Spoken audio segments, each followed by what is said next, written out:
하나님의 말씀은 맛있습니다. 하나님의 말씀은 즐겁습니다. 하나님의 말씀은 생명과 행복을 줍니다. 500독 성경 통독 훈련 원장입니다. 여수 살리는 교회 임기환 목사가 하나님의 말씀을 봉독하고 전하는 시간입니다. 함께 하시면 기적이 일어납니다. 알람을 설정하시고 들으시면 좋겠습니다. 본 방송은 유튜브에서 성경 통독 임기환 검색하시고 구독하시면 계속되는 하나님의 말씀 업데이트를 통해서 은혜 받으실 수 있습니다. 오늘은 욥기 7장을 봉독하고 말씀을 전하겠습니다. 욥기 7장. 이 땅에 사는 인생들에게 힘든 노동이 있지 아니하겠느냐. 그의 날이 품꾼의 날과 같이 아니하겠느냐. 종은 저녁 그늘을 몹시 바라고 품꾼은 그의 삭슬을 기다리나니 이와 같이 내가 8달째 고통을 받으니 고달픈 날이 내게 작정되었구나. 내가 누울 때면 말하기를 언제나 일어날까 언제나 밤이 갈까 하며 새벽까지 이리 뒤척 저리 뒤척 하는구나. 내 살에는 구더기와 흙덩이가 의복처럼 입혀졌고 내 피부는 굳어졌다가 터지는구나. 나의 날은 베틀레헴보다 빠르니 희망 없이 보내는구나. 내 생명이 한낮 바람 같음을 생각하옵소서. 나의 눈이 다시는 행복을 보지 못하리이다. 나를 본 자의 눈이 다시는 나를 보지 못할 것이고 주의 눈이 나를 향하실지라도 내가 잊지 아니하리이다. 구름이 사라져 없어짐같이 스올로 내려가는 자는 다시 올라오지 못할 것이오니 그는 다시 자기 집으로 돌아가지 못하겠고 자기 처소도 다시 그를 알지 못하리이다. 그런즉 내가 내 입을 금하지 아니하고 내 영혼의 아픔 때문에 말하며 내 마음의 괴로움 때문에 불평하리이다. 내가 바다니이까 바다 괴물이니이까 주께서 어찌하여 나를 지키시나이까. 혹시 내가 말하기를 내 잠자리가 나를 위로하고 내 침상이 내 수심을 풀리라 할 때에 주께서 꿈으로 나를 놀라게 하시고 환상으로 나를 두렵게 하시나이다. 이러므로 내 마음이 뼈를 깎는 고통을 겪느니 차라리 숨이 막히는 것과 죽는 것을 택하리이다. 내가 생명을 싫어하고 영원히 살기를 원하지 아니하오니 나를 놓으소서. 내 날은 헛것이니이다. 사람이 무엇이기에 주께서 그를 크게 만드사 그에게 마음을 두시고 아침마다 곤징하시며 순간마다 단련하시나이까. 주께서는 내게서 눈을 돌이키지 아니하시며 내가 침을 삼킬 동안도 나를 놓지 아니하시기를 어느 때까지 하시리이까. 사람을 감찰하시는 이여 내가 범죄하였던들 주께 무슨 해가 되오리까. 어찌하여 나를 당신의 관역으로 삼으셔서 내게 무거운 짐이 되게 하셨나이까. 주께서 어찌하여 내 허물을 사하여 주지 아니하시며 내 죄악을 제거하여 버리지 아니하시나이까. 내가 이제 흙에 누우리니 주께서 나를 애써 찾으실지라도 내가 남아있지 아니하리이다. 아멘. 욥기 7장입니다.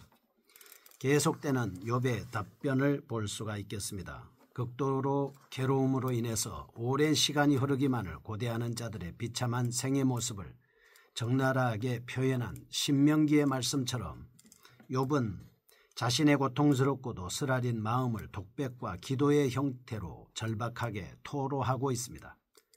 욥의 대답을 담고 있는 7장은 욥이 갖고 있는 인생관과 그의 탄원적 기도를 언급하고 있는 대목입니다. 1절에서 10절은 인간의 보편적인 상황으로부터 욥의 특별한 경험이 유치되고 있고 7장은 욥이 자신의 허무한 인생관을 잘 토로하고 있습니다. 11절에서 21절 하나님께 자신의 처지를 호소하고 있습니다. 강조점입니다. 첫째, 일반적인 인생들의 모습을 그대로 서술하고 있다 하는 것입니다. 7장에서 욥은 인생이 엘리바스가 생각한 것처럼 단순한 것만은 아니라는 사실을 말하고 있습니다.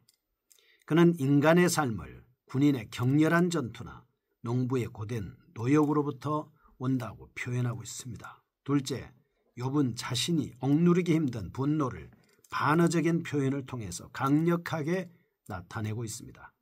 세 가지 질문을 하나님께 제기하면서 그는 항의하고 있습니다. 이것은 욥이 현재 겪고 있는 내적인 갈등의 과정을 반영한 것으로 인간의 나약함을 그대로 보여준다라고 하는 것이죠. 욥의 질문을 살펴보겠습니다. 12절에서 16절까지 나오는 질문입니다. 하나님께서 지으신 우주의 확고함을 위협하는 혼돈의 괴물처럼 욥 자신이 하나님의 질서와 견고함을 위협하는가? 라는 질문입니다. 17절, 하나님께서 그에게 마음을 쓰시고 그로 인하여 근심할 정도로 자신의 위협거리가 될 수 있는가? 라고 하는 질문입니다. 20절은 자신이 죄를 범한다고 해서 그것이 하나님께 무슨 해가 되겠는가? 라고 하는 질문입니다. 7장 1절에서 8절, 9절에서 16절, 17절에서 21절은 구조로 구분할 경우에 자명한 이치, 원망조의 탄식으로 도식화할 수 있겠습니다. 1절에서 8절 가운데 1, 2절은 당연한 이치입니다. 3절에서 6절까지는 그에 대한 자신의 특수한 상황을 말씀하고 있습니다. 7절에서 8절 나오는 말씀까지는 탄식에 대한 말씀입니다. 둘째 부분입니다. 9절에서 16절 가운데 9절과 10절은 자명한 원리에 대한 말씀입니다. 11절에서 14절은 자신의 문제에 대한 저항과 설명을 하고 있습니다. 15절에서 16절은 원망하고 있습니다. 17절에서 21절까지 나오는 세 번째 대목 가운데 17절에서 18절 말씀은 일반적인 원칙입니다. 19절 말씀은 자신의 상황에 대한 탄원이고 20절은 원망과 탄식이고 21절은 조롱조의 탄식으로 구성되어 있습니다. 이런 내용을 통해서 우리는 첫째, 인간은 자신의 제한된 시전을 끝까지 견뎌야 한다라고 하는 것입니다. 둘째, 항상 입술을 억제하는 것이 중요하다라고 하는 영적인 진리를 우리는 여기서 발견할 수 있습니다. 입술의 물만 잘 지킨다면 우리는 어떠한 경우가 있더라도 욥처럼 원망하지 않고 범죄하지 않고 하나님 앞에 해가 되는 말을 하지 않는다라고 하는 사실입니다. 1절에서 10절까지 나오는 황혼을 사모하는 욥에 대한 말씀을 살펴보겠습니다. 6장 1절에서 13절 말씀은 욥의 독백이 자기 자신에 대한 말씀입니다. 14절에서 30절은 친구들에게 합니다. 7장 자신의 보편적인 인생론을 열거하게 됩니다. 하나님께 대항하는 것에 대한 내용으로 기록되어 있습니다. 본 단락에서 강조하는 강조점을 살펴보겠습니다. 첫째, 욥의 고통스러운 상황을 세 가지로 기술하고 있습니다. 3절입니다. 욥은 위안이 없는 그날들과 고통스러운 밤이 여러 달째 계속된다. 이렇게 말씀을 하고 있습니다. 그가 겪고 있는 이 고통은 그의 질병, 그 가족들과의 사별, 영적인 어두움의 결과라고 하는 것을 알 수 있습니다. 그런데 욥의 이와 같은 상황을 요나도 경험한 바가 있습니다. 그는 물고기 뱃속에서 사흘을 영원토록 느낀 적이 있습니다. 4절 말씀입니다. 마음과 육신이 안식이 없다고 말합니다. 고통스러운 밤은 낮보다 훨씬 길게 느껴집니다. 5절은 육체적인 고통입니다. 6장 1절은 혼미한 사상에 악한 사람이거나 심리적인 충동으로 인하여 육체가 안정성을 잃고 동요할 때 잠을 이루지 못하게 된다라고 말씀을 하고 있습니다. 5절은 육체의 질병으로 인한 혐오스러움을 말하고 있습니다. 두 번째입니다. 욥은 자신이 죽음을 갈망하는 이유를 다음과 같은 논지로 말하고 있습니다. 우선 인간들의 보편적인 상태를 서술하게 되는 것이고 땅에 속한 인간들의 비천함과 열등감, 절대적인 존재인 하나님에 대해 상대적으로 연약한 인간의 속성을 언급하고 이러한 상태에 속한 인간들의 삶은 전쟁이며 품꾼의 날과 같다라고 주장을 하고 있습니다. 교훈입니다. 첫째, 하나님께 대한 태도는 순전해야 된다라고 하는 것이죠. 욥은 순전하고 정직하여 하나님을 경외하며 악에서 떠난 사람이었습니다. 그러나 욥의 고백 속에는 분노가 혼재해 있습니다. 두 번째, 하나님께서는 성실하게 하나님의 종들의 노고를 보상하실 것이므로 하나님을 섬기는 일에 최선을 다해야 합니다. 11절에서 21절 보겠습니다. 하나님께 직접 호소하는 욥의 모습입니다. 욥은 하나님께 매 순간마다 인간을 시험하시고 점검하시며 감찰하셔야 하는지에 대하여 의문을 제기하고 있습니다. 11절에서 16절은 신성모독적인 탄식이 언급된 본달락은 욥의 절망적인 부르짖음이 언급되고 있습니다. 17절에서 21절 하나님께 대한 욥의 거친 항의가 계속되고 있습니다. 이런 본달락은 욥이 인간의 일반적인 삶의 모습 속에서 자신이 당하는 고난의 의미를 생각하고 그 문제에 대한 원인과 해결의 열쇠가 하나님께 있음을 탄원적으로 음성으로 외치고 있다라고 하는 것입니다. 이런 말씀을 통해서 욥의 원망 가득한 발언은 그가 가장 비참한 상태에 처해 있었음을 감안할 수 있게 합니다. 친구들이 그를 이해하지 못함으로 인해서 그의 고통이 더욱 심했으리라는 추측도 가능하게 하고 있습니다. 본달락의 강조점을 살펴보겠습니다. 첫째, 욥은 자신의 운명적인 불행에 대해 불평을 넘어선 호소를 하고 있습니다.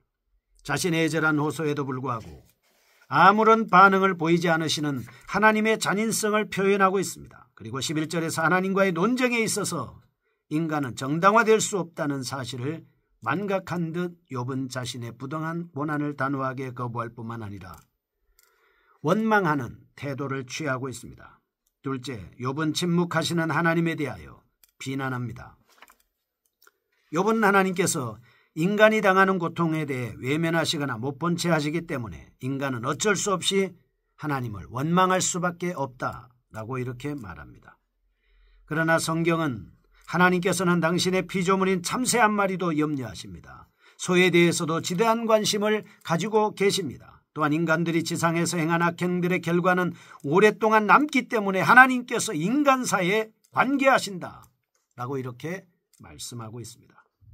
욥은 하나님의 행위를 부정적인 관점에서 제시하고 있습니다. 인간이 잘못을 행했을 때 하나님은 그 죄를 과거 생활에서 찾으려 한다고 지적했습니다. 그러나 이러한 비난들의 문제점을 찾아보면 첫째, 욥은 겸허히 겸손의 자세가 아닌 교만하고 패역한 마음 상태에서 그런 지적을 하고 있습니다. 둘째, 욥은 올바른 목적에서 하나님의 이름과 그의 영광을 위하여 구하지 않았다는 점입니다. 한편 인간의 존재에 대해 혹은 하나님에 관해 본달락에서 언급된 사항들을 살펴보겠습니다. 21절, 인간은 흙과 먼지로 돌아간다는 것입니다. 7절, 9절, 16절, 인간의 삶은 안개나 흙것같이 지나간다 하는 것이죠. 3절과 11절, 인간의 날들은 고난뿐이라고 하는 사실입니다. 6절, 인간의 삶은 덧없이 빠를 뿐만 아니라 이미 그 연수가 제한된 것이라는 사실을 가르쳐줍니다. 17절에서 18절, 하나님은 사람의 결점을 기억하고 계신다는 점이고 14절은 하나님은 꿈으로 인간을 놀라게 하시고 이상으로 사람을 두렵게 하신다는 사실입니다. 19절, 인간은 하나님께서 유예시키는 것에 대해 탄원하는 존재라고 하는 점이 바로 그것인 겁니다. 이러한 내용에서 우리는 다음의 사실을 교훈받을 수 있습니다. 인간들은 극심한 슬픔을 당하거나 커다란 흥분 상태에 있을 때 하나님의 섭리를 깨닫기가 어렵다는 것과 고난도 하나님께서 인간을 승화시키려는 전조에 속한다라고 하는 사실입니다. 왜냐하면 고난을 통해서 인간은 하나님 앞에서 숨을 쉴 수 있기 때문입니다. 잠깐 여기서 하나님께서는 왜 사람을 감찰하시는가에 대해서 알아보겠습니다. 첫째, 하나님은 사람 자체를 크게 보시기 때문에 그에게 마음을 두시고 그의 걸음을 감찰하십니다. 둘째, 인간은 범죄하기 쉬운 존재이기 때문에 하나님께서 인간을 감찰하십니다. 셋째, 하나님께서 인간들을 감찰하시는 이유는 인간에게 엿보이는 회복의 희망과 가능성 때문입니다. 감찰하시는 하나님 앞에 성도들은 한순간도 빼놓지 않고 연약하고 쓰러지기 쉬운 인간들을 찾아와 그 영혼의 상태를 점검하시고 우리를 안전히 보호하시는 하나님께 감사와 기도, 성경 통독과 복음 전도에 열심을 내야 하겠습니다. 거룩하신 하나님 아버지, 감사합니다. 감찰하시고 돌보아 주시고 인도하시는 하나님, 지금까지 도와주셨고 앞으로도 도와주시고 계속해서 역사하시는 하나님을 찬양합니다. 영광을 돌립니다. 예수님의 이름으로 기도합니다. 아멘. 여수 살리는 교회 임기환 목사였습니다. 지금 극동방송을 듣게 하세요. 기적이 일어납니다. 우리는 지금 생명을 전하고 있습니다.